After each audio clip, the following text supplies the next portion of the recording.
I'm so happy to be invited on board to talk to the head of charter management of Hill Robinson. So would you mind introducing yourself to the few people that don't know you? Yes, of course.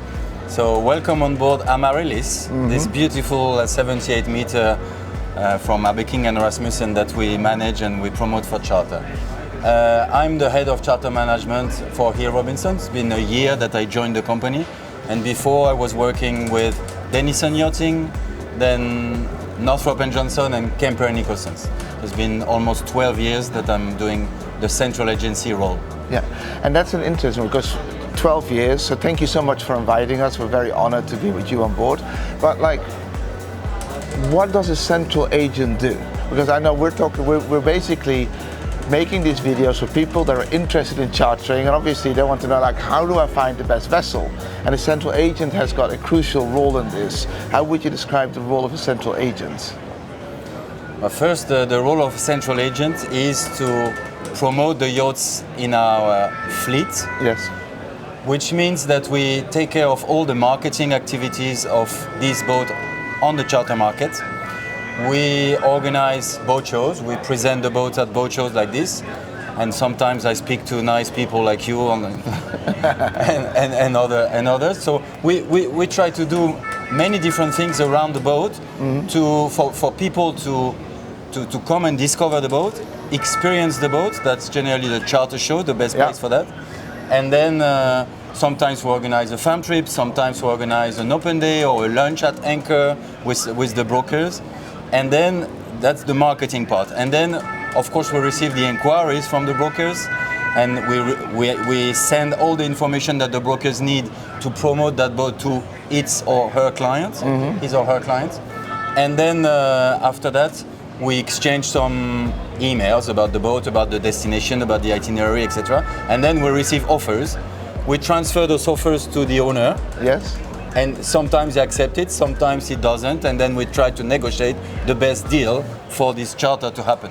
Okay, so basically you are the in-between between the owner that wants to put his boat for charter and a group of charter brokers that have clients that are looking for a charter vessel, correct? That's correct. In fact, we act like the owner's rep on the charter market. Fantastic. Because a lot of people have a misconception that the charter broker has the vessel on charter. No, it's a central agent in our industry that basically lists a vessel for charter. I think it's good to know. So it doesn't matter to which broker you go in the end. If you want AMARYLLIS to charter AMARYLLIS, it will always go through your desk. Yes. But as a central agent, we don't book the yacht directly with clients. No. It's always through a broker. Exactly. So the broker will represent his charter client and we represent the owner's interest. Yeah. So just on a personal note, how did you get into this industry? Like 12 years ago, like into the charter industry? It dates back to 2004, 2005, when my father bought a sailing yacht, and I was working in real estate, and it was 25-meter sailing yacht, so it's, let's say, the entry level of a yacht. But he asked me, because I was based in the south of France, to look after his boat when he was working. And he said, you are good in marketing, so you will do a charter brochure, and you will do a website, and you will look for some charter clients. So I started like this for his boat, and then after 2 years, I left the real estate industry, and I moved to the yachting industry.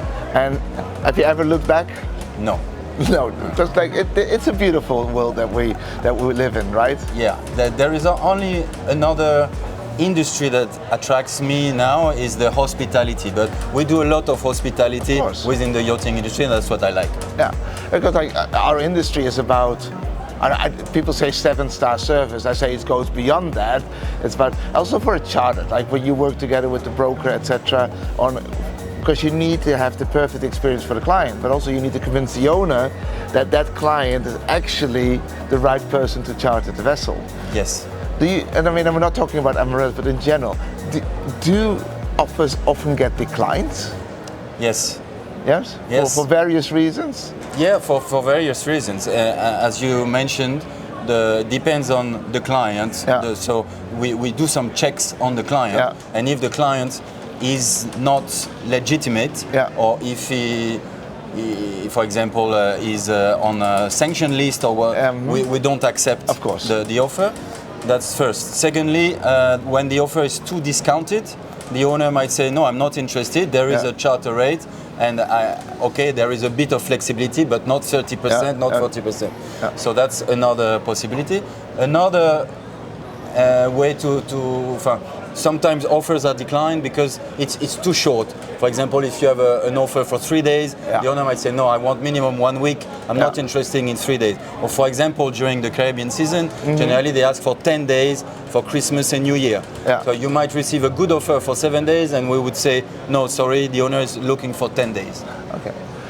So that's like, because it's all like, it's someone's private vessel in the end. So they also will buy a certain type of clientele. We all know that there's certain charter vessels that are more suited for families, or for group of friends, or for very private things. And I guess that's also one of the decisions that owner will make, like, do these people fit my vessel? Exactly, that's also an important criteria. As long as we receive this information from the broker. Yeah. Because sometimes they disclose this information when we sign the contract. Yes. When the owner has agreed on the booking, he can always not sign the contract in the end, but generally we try to get as much information as we can, but generally the information comes after, when the client has paid and is organizing his own charter. Even at the beginning of the inquiry, generally we don't know how many people will come, we don't know the nationality of the client, so we try to ask those questions, but sometimes it's really difficult to get that information for the owner. Well, what's the reason for that? Because is that like people don't like to disclose that personal information, they want to protect their clients? Yes, yeah. Two reasons to that. Some brokers, they don't really know their clients. Okay. They have the inquiry through some people that, and other than that, it's not to disclose some very important information about their clients. Oh, fantastic.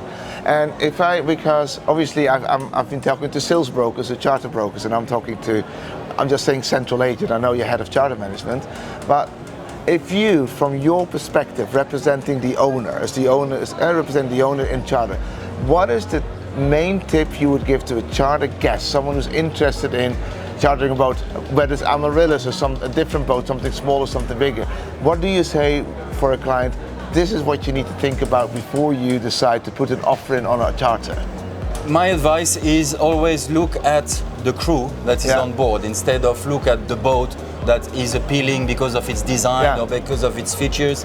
I think the reality of the enjoyment comes from the crew and the experience that they deliver when you are on board.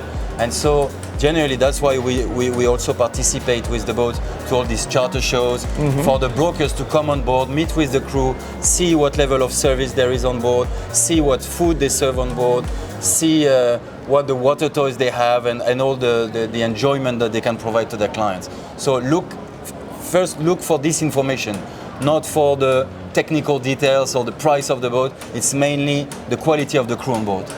I think that's a great piece of advice, because we know from previous charter guests that, especially when they come with families, they will get like, they like the deckhands that take them out with the water toys. They build some kind of a personal relationship.